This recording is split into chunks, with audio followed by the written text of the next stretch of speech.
in 1953, George Pallard was observing a cell under an electron microscope when he noticed a few dense particles in the cytoplasm of the cell. Today, we know these particles as ribosomes. These granular and non-membrane bound structures, composed of ribosomal RNA and proteins, are found in both prokaryotic and eukaryotic cells. They synthesize proteins by attaching to a single messenger RNA to form a chain called a polyribosome or polysome, and ultimately translate mRNA into proteins in both eukaryotes and prokaryotes. While eukaryotic ribosomes are 80S and composed of 40S and 60S subunits, prokaryotic ribosomes are 70S and composed of two subunits, 30S and 50S. Apart from the cytoplasm, ribosomes also occur on the rough endoplasmic reticulum, in chloroplasts in plants, as well as within the mitochondria. Called the powerhouse of the cell, mitochondria are sites of aerobic respiration and produce cellular energy in the form of ATP. The number of mitochondria in a cell varies depending on the cell's metabolism.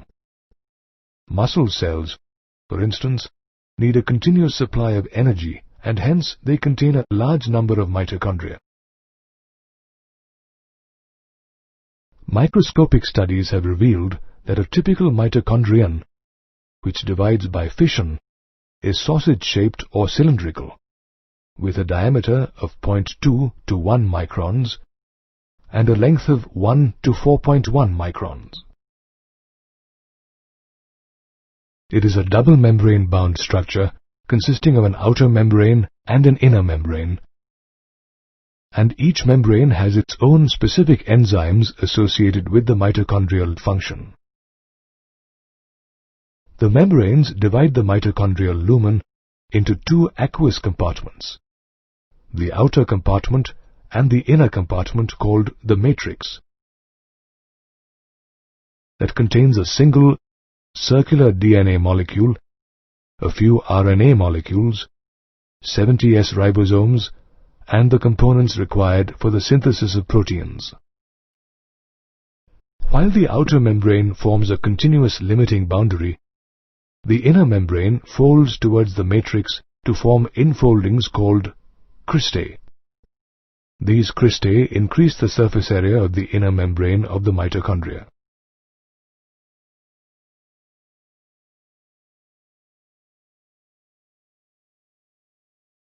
Apart from ribosomes and mitochondria, plastids are also one of the most important cytoplasmic organelles in plants. They are bound by a double membrane and contain pigments that impart specific colors to plants. Based on the pigments they possess, plastids can be classified as chloroplasts, chromoplasts, and leucoplasts. Chloroplasts contain chlorophyll and carotenoid pigments that capture light energy needed for photosynthesis. Moreover, chlorophyll also imparts a green color to the leaves. Found mostly in the mesophyll cells of the leaves, chloroplasts have a length of 5 to 10 millimeters and a width of 2 to 4 millimeters. A cell can contain a single chloroplast, as seen in Chlamydomonas, or multiple chloroplasts, as seen in a green alga cell. Morphological studies about chloroplast reveal that they possess an outer membrane and an inner membrane, with the inner membrane being less permeable than the outer membrane. Stroma, the space enclosed by the inner membrane, contains double-stranded circular DNA molecules, 70S ribosomes, and enzymes required for the synthesis of carbohydrates and proteins.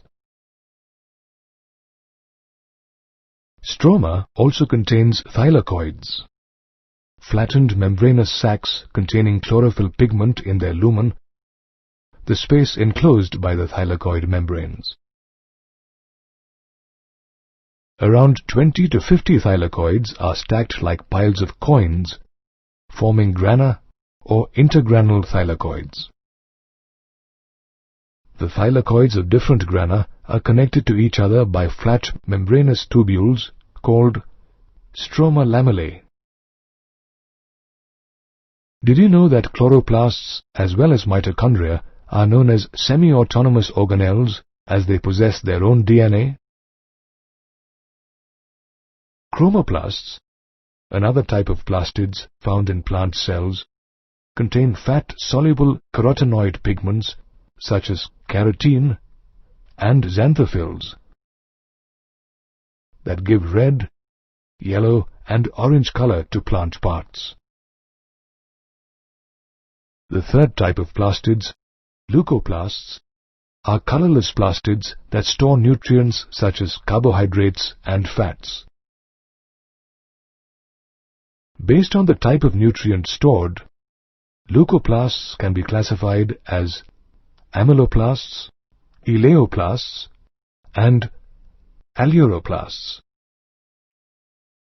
While amyloplasts store carbohydrates such as starch in potato, eleoplasts store oils and fats. On the other hand, aleuroplasts, which are usually found in food grains, store proteins. The various plastids found in plants not only impart color to the plants, but also store nutrients and play a role in photosynthesis. Thus we find that ribosomes, mitochondria and plastids are important organelles taking part in vital functions of the cell such as protein synthesis, respiration and photosynthesis.